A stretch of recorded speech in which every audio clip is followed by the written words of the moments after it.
Terima kasih Anda masih bersama kami. Bagi Anda yang baru saja bergabung, kami hadirkan kembali 3 berita utama hari ini. Penjaga kios BBM eceran di Palembang ditodong senjata tajam dan dirampok. Pencurian tabung gas kerap terjadi di toko kelontong. Pelaku pura-pura membeli rokok. Para perajin pandai besi di Ogan Ilir berupaya melestarikan budaya profesi turun-temurun.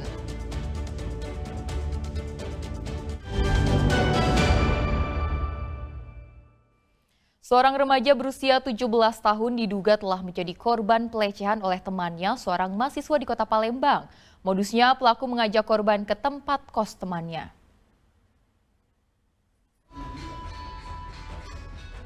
Dengan ditemani rekannya, remaja berusia 17 tahun ini mendatangi sentra pelayanan kepolisian terpadu Polrestabes Palembang pada Senin siang.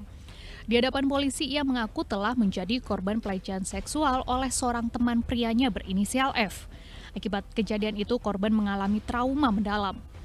Kasus ini bermula saat terlapor meminta ditemani korban untuk mengambil barang di sebuah tempat kos temannya di kawasan Jalan Demang Lebar Daun, Palembang pada Jumat dini hari lalu. Setiba di sana, korban diajak masuk ke dalam sebuah kamar kos, meski awalnya korban menolak, tetapi akhirnya mengikuti keinginan terlapor. Namun saat di dalam kamar, terlapor mengunci pintu kamar dan melakukan perbuatan yang tak pantas pada korban. Korban pun berhasil kabur dari kamar tersebut setelah melakukan perlawanan dan meminta pertolongan petugas keamanan setempat. Si korban naik ke atas dan kemudian diajak masuk oleh si pelaku. Nah, kemudian pelaku ini saat korban sudah masuk ke dalam pintu kos itu, si pelaku mengunci pintunya dari dalam dan kemudian menindih si korban, mencium dan meraba-raba hingga akhirnya korban menangis dan melakukan perlawanan dan kemudian berlari ke arah pos kamling yang dibawa. Korban berharap polisi dapat memproses laporannya dan menangkap pelaku untuk mempertanggungjawabkan perbuatannya. Didi Ruansyah melaporkan dari Palembang. Seekor buaya muara sepanjang 1,5 meter ditangkap warga di kawasan Seberang Ulu 2 Palembang. Kemunculan buaya ini sudah sangat meresahkan warga sekitar.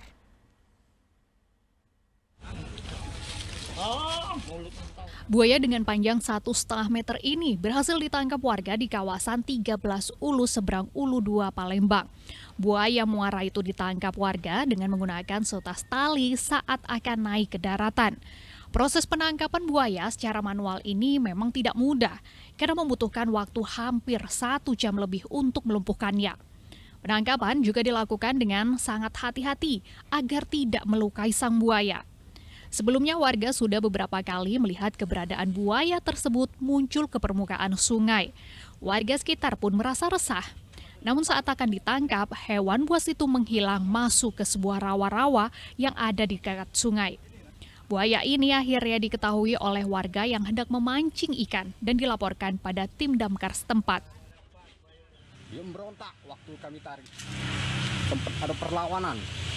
Jadi saya tadi tidak dewean kan, kamu ada kawan juga kan yang ewannya kan. Tidak ada kesulitan soalnya buaya sudah diamankan oleh warga, kami tinggal membawa ke kantor. Predator mematikan itu lalu dibawa petugas damkar untuk diserahkan kepada kantor BKSDA Palembang yang nantinya akan dilepas liarkan ke habitatnya. Didi Ruansyah melaporkan dari Kota Palembang. Perajin pandai besi di Desa Limbang Jaya 2, Kabupaten Ogan Ilir tetap bertahan di tengah membanjirnya peralatan modern. Para perajin berupaya melestarikan budaya pandai besi yang telah jadi profesi turun-temurun.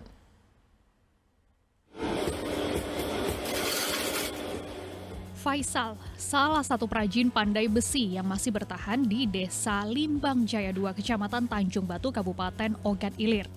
Lokasi ini jadi sentra pembuatan kerajinan perkakas dari besi atau biasa disebut pandai besi. Dahulu jumlah perajin pandai besi di Desa Limbang Jaya 2 mencapai puluhan orang, namun kini hanya tersisa 7 perajin saja. Berkurangnya perajin pandai besi ini karena banyaknya keturunan pandai besi yang tidak melanjutkan usaha keluarganya. Perkakas yang dibuat Faisal kebanyakan merupakan alat-alat pertanian seperti cangkul, arit, parang, dan pisau. Pekerjaan ini merupakan turun-temurun dari sang kakek. Adapun bahan baku yang digunakan berupa besi bekas seperti per mobil, plat besi, dan besi rongsok. Harga yang ditawarkan bervariasi, mulai dari Rp30.000 hingga Rp60.000 per satuannya. Sementara dalam sehari, Faisal mampu membuat 10 hingga 30 unit peralatan pertanian. Kalau di tempat kita itu dijualnya tiap hari atau cak mana bang sistemnya? Ada tiap hari ya pen sudah setor. Bos yang ngasih duitnya dia. Itu Modal itu lah. Ada modal.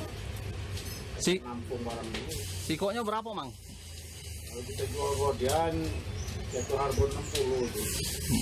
Sudah jadi dari dalam kantongan pasti ya. Selain menerima pesanan, Faisal juga menjual hasil kerajinannya ke sejumlah pasar tradisional di Kabupaten Ogan Ilir. Dedi Irwansyah melaporkan dari Kabupaten Ogan Ilir. Jemaah Haji Indonesia telah menyelesaikan rangkaian puncak ibadah haji Senin malam waktu Arab Saudi. Jemaah pun mengakhiri ibadah haji dengan tawaf ifadah. Ribuan jemaah haji memadati Masjidil Haram sejak Senin sore. Jemaah menyelesaikan rangkaian ibadah haji mereka dengan melaksanakan tawaf ifadah yang menjadi bagian dari rukun haji. Tawaf ifadah sama dengan tawaf umroh, yaitu mengelilingi Ka'bah sebanyak 7 putaran. Namun yang berbeda, jemaah haji tidak lagi menggunakan ihram karena telah selesai sejak lempar jumroh Aqobah. Usai tawaf, jemaah kemudian sa'i atau berjalan sebanyak 7 kali dari Bukit Safa ke Bukit Marwah. Rangkaian ibadah haji selesai setelah jemaah haji melaksanakan tahlul kedua. Oke, jadi saya sudah menyelesaikan rangkaian ibadah haji saya. Saya sudah tawaf ifadah, kemudian juga sudah sa'i dan tahlul kecil. Dan sekarang saya mau lebih menyempurnakan ibadah haji saya dengan mencukur habis rambut saya. Untuk memotong habis rambut hanya diperuntukkan bagi laki-laki. Hukumnya tidak wajib, namun dianjurkan. Nah, sekali potong jangan lupa siapkan uang sebanyak Rp30 atau sekitar Rp135.000. Ya, akhirnya saya sudah selesai mencukur habis rambut saya dan benar-benar habis. Alhamdulillahirrahmanirrahim. Nabila biasa melaporkan dari Mekah, Arab Saudi.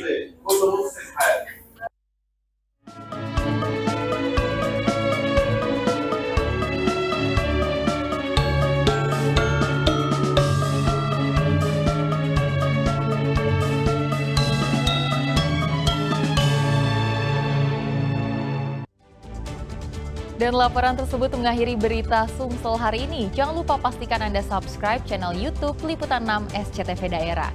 Saya Tia Anissa berterima kasih atas perhatian dan kebersamaan Anda. Selamat beraktivitas dan sampai jumpa.